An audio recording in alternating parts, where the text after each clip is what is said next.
Om Namo Narayana. Welcome back. Today we're reading chapter 14, Pregnancy of Diti, in the evening.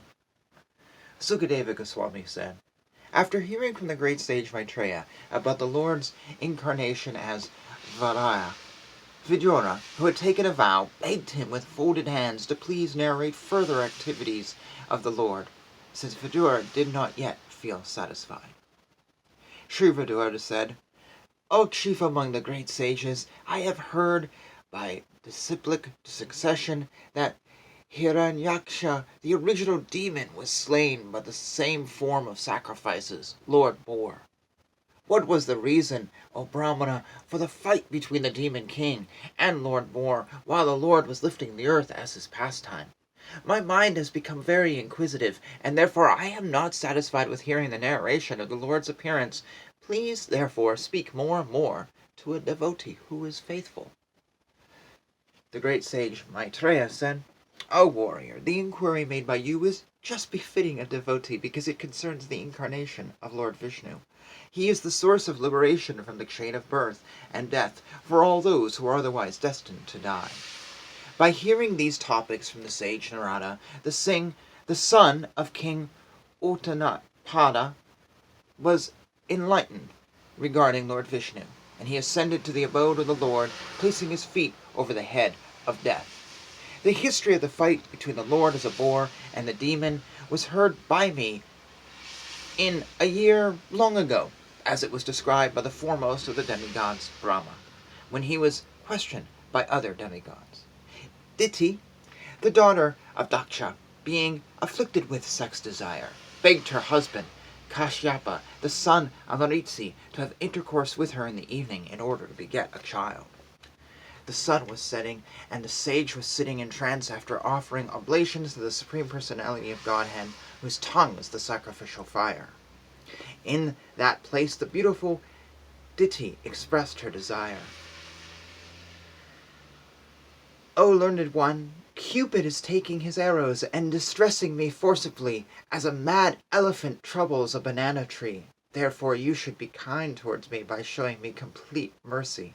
I desire to have sons, and I am much distressed by seeing the opulence of my co-wives. By performing this act, you will become happy. A woman is honored in the world by the benediction of her husband, and a husband like you will become famous by having children, because you are meant for the expansion of living entities. In days long ago, our father, the most opulent Daksha, who was affectionate to his daughters, asked each of us separately whom we would prefer to select as our husband. Our well-wishing father, after knowing our intentions, handed over 13 of his daughters unto you, and since then we have all been faithful. O lotus-eyed one, kindly bless me by fulfilling my desire. When someone in distress approaches a great person, please never go in vain. Diti, being thus afflicted by the contamination of lust, and therefore poor and talkative, was pacified by the son of Maritsi in suitable words, who said, O afflicted one, I shall forthwith gratify whatever desire is dear to you, for who else but you is the source of the three perfections of liberation? As one can cross over the ocean with sea-going vessels, one can cross the dangerous situation of the material ocean by living with a wife.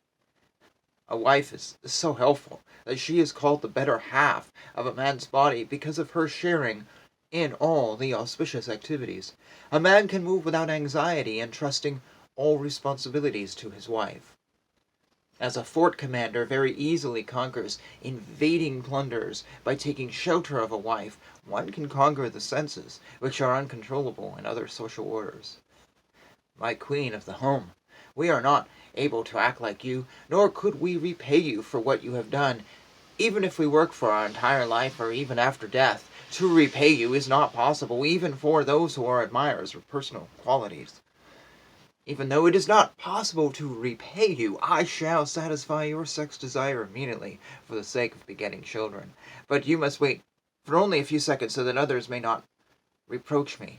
This particular time is most inauspicious because at this time the horrible-looking ghosts and constant companions of the Lord of the Ghosts are visible. Lord Shiva, the king of the ghosts, sitting on the back of the bull carrier, travels at this time, accompanied by ghosts who follow him for their welfare. Lord Shiva's body is reddish, and he is unstained, but he is covered with ashes. His hair is dusty from the whirlwind dust of the burning crematorium. He is the younger brother of your husband, and he sees with 3 eyes. Lord Shiva regards no one as his relative, yet there is no one who is not connected with him. He does not regard anyone as favorable or abominable. We respectfully worship the remnants of his foodstuff, and we vow to accept what is rejected by him. Although no one in the material world is equal to or greater than Lord Shiva, and although his unimpeachable character is followed by great souls to dismantle the mass of the Nescients, he nevertheless remains, as if a devil, to give salvation to all devotees of the Lord. Unfortunate, foolish persons, not knowing that he is engaged in his own self, laugh at him. Such foolish persons engage in maintaining the body, which is eatable by dogs, with dresses and ornaments and garlands and ointments. Demigods like Brahma also follow the religious rites observed by him. He is the controller of the material energy which causes the creation of the material world. He is great, and therefore his devilish characteristics are simply imitation. Maitreya said, Diti was thus informed by her husband, but she was pressed by Cupid for sexual satisfaction. She caught hold of the clothing of the great Brahmana sage, just like a shameless public prostitute. Understanding his wife's purpose, he was obliged to perform the forbidden act, and thus after offering his obeisances unto worshipful fate, he lay with her in a secluded place.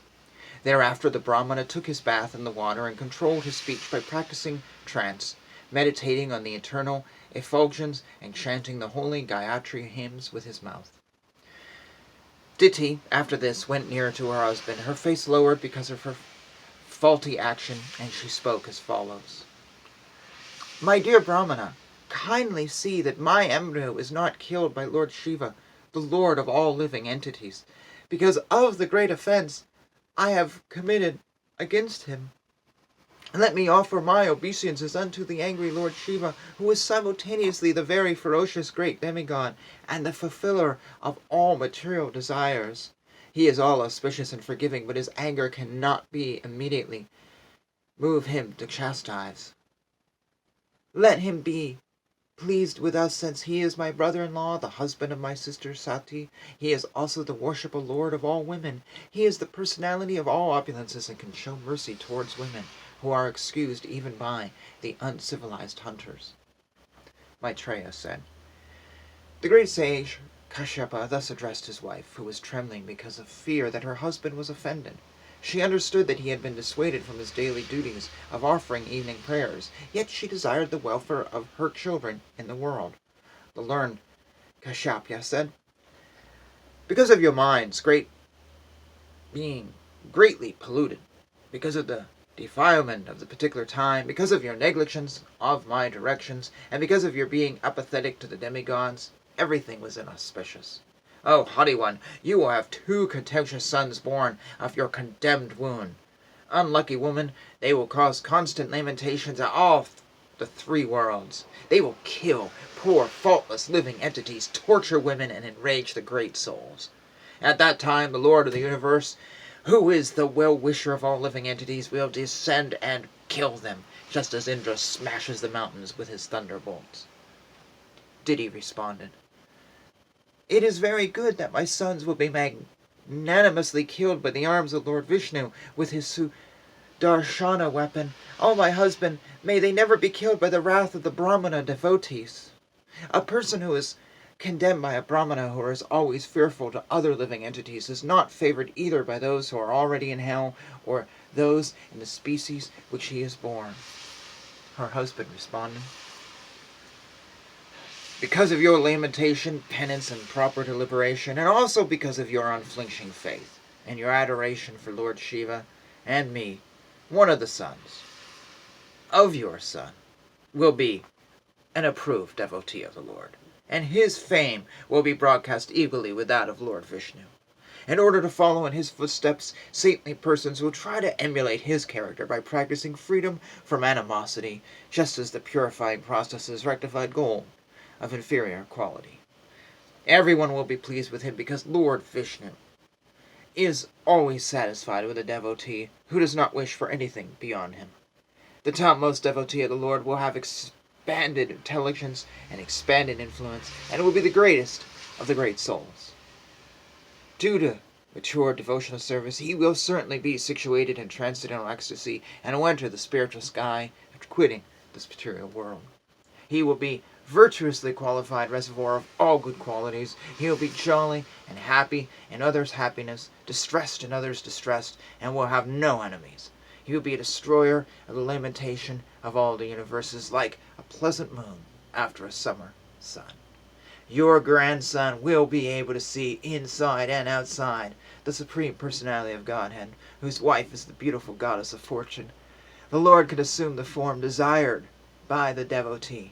His face is always beautifully decorated with earrings.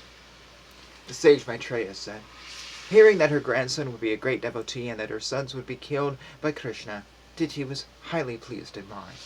Thus ends chapter 14. And I'm going to say it right now, that was the most unrealistic chapter I've ever read about a husband and wife. I'm sorry. I don't know. First of all, unless there's a mention of any key woman in Canto 1, this is basically the first time we get a woman who is got a role in the three cantos. Just women are not in this. And what does she do? Interrupt her husband because she wants to get it on. Because she wants to have kids. Wow. I mean, and there's a lot of insults to women. Like it said, even they're forgiven by even uncivilized hunters. So even the uncivilized, who are basically probably untouchables, forgive them because they're just... This is a very insulting chapter to women. I'm sorry. Now, in context, culturally of the time, not so much. In 2022, yeah, kind of. Which then puts the question as, is this the truth? Because for me, truth is timeless. Truth doesn't require an agenda. Do we still see women as uncivilized? Or we have to excuse them because they're so beyond uncivilized? No, of course not. That's not true. So this chapter hasn't really held up so well. And then she just wants sex. She just wants sex. And she's willing, and then her husband, okay, and then her husband is willing to disrupt his stuff to get it on. I don't know about you, but if I want to get it on, I got to get in the mood. And if I'm in the middle of something, I'm going to have to wait.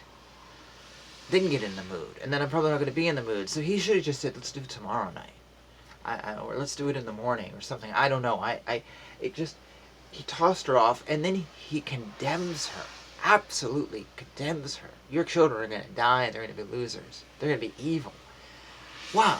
If I said that to a mother, or I said that to my wife or girlfriend, hey, we're going to have a kid, and our kid is going to suck, and he's going to be a horrible, horrible person, my girlfriend or wife would probably either break up or have divorce papers. Or call the police on me. That is the most horrible thing to ever say. And then to say, but don't worry, your grandson's going to be okay. Well, first of all, no one's going to believe me, because who's that omniscient? And if this guy's that omniscient, I guess he knew going into it, oh, shit, here we go, we're doing it, we're doing it, yeah, but my sons are going to be horrible. But it's okay, my grandson's going to be alright. Did he know that? At what point did he have that realization? And had he just waited, would he have had good sons, who may have been amazing? It's awkward.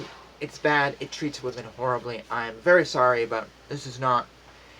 As it stands, reading it doesn't quite work out for me. That being said, I'm going to go on a little tangent here. There may be things I don't understand. I'm not a guru. I'm not a teacher. I'm not a member of ISKCON or any religious group. I read the scriptures. I have reasons I'm not a member of groups. And I'm just reading the scriptures as anyone can do. And you don't get the full picture. There is more here that needs to be explained. There's contextual stuff. Sometimes I also think a lot of this is symbolic. It's not actually a story that happened, but it's a symbolic teaching, not a parable, maybe a parable.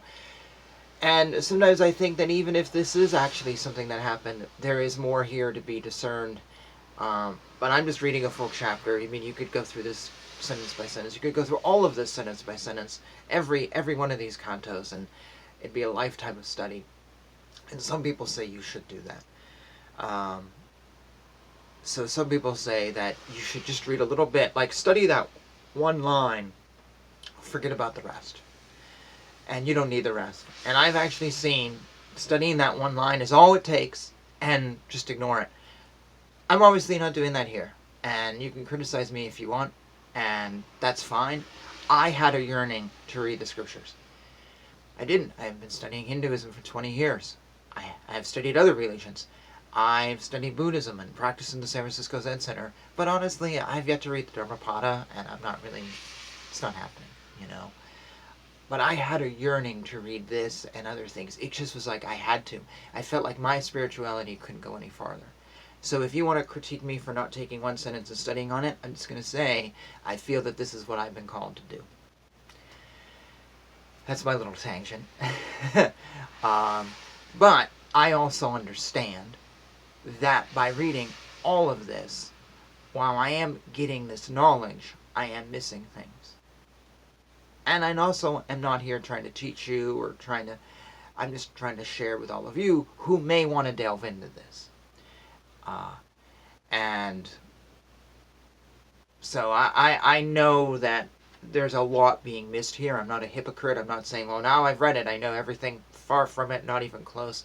It's really just opening the door. But I felt called to read it versus studying one canto or one little bit.